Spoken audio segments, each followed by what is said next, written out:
I'm Carol Bacak-Egbo, historian for Oakland County Parks. Join me now for an episode of History in Our Parks. The Disappearing Cemetery, an Independence Oaks County Park mystery. Just across from our north-central border of our park, the 1872 map showed a small cemetery. It was labeled as a graveyard, and it looked to be very tiny. On the 1896 map, the cemetery had disappeared. Today, that area of ground is a small grassy hill with a few trees, and it's privately owned. I set out to try and solve the mystery of the disappearing cemetery. I started with State of Michigan sources and found that it actually had been listed at one time as a cemetery. It was in the right location. The name listed, unknown.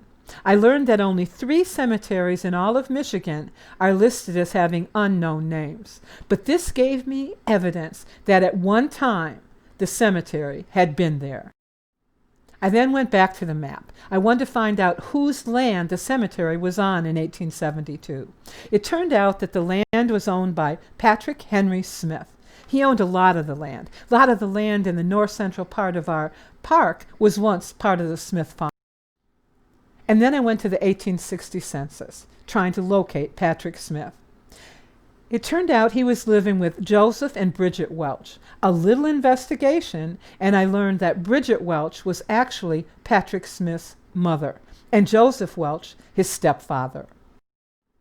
The 1870 census showed that Patrick Smith and his wife Eliza Jane had taken over the farm. They had 4 children by now, and Bridget Welch, Patrick's mother, was living with them. But wait, Joseph Welch was missing. He must have passed away by 1870. Where would they have buried Joseph Welch? The logical place? Schurter Cemetery. It's an old cemetery, began in 1840, and it's only 1.5 miles north of the Smith farm. That would have been the logical place. But in searching the Schurter Cemetery records, Joseph Welch was not there. So, had Joseph Welch been buried on that little hill? Was that the beginning of that tiny cemetery? The 1880 census. Patrick Smith and his wife, who now was going just by the name Jane, and their 4 children were living on the farm.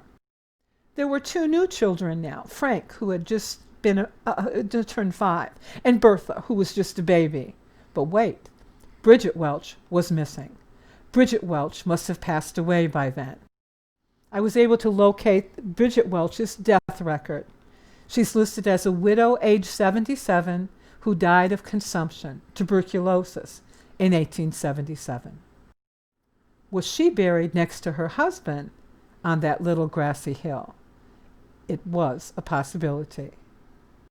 My last clue came from a newspaper article from 1874. That article showed that in December, the wife of Patrick Smith presented him with twin sons.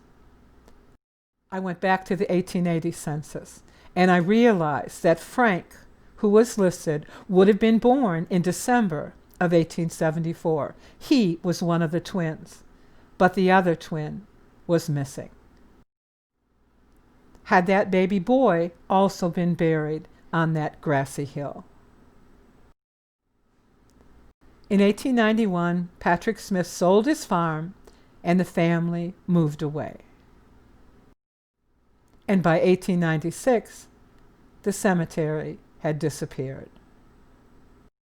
Had I solved the mystery of the disappearing cemetery? Had it been just a tiny family cemetery with the remains of 3 of the Smith family members? It's a possibility, but we'll never know for sure. History is like that. As historians, we put the clues together like the pieces of a puzzle, but there's always missing pieces. And that's why history will always be filled with mystery.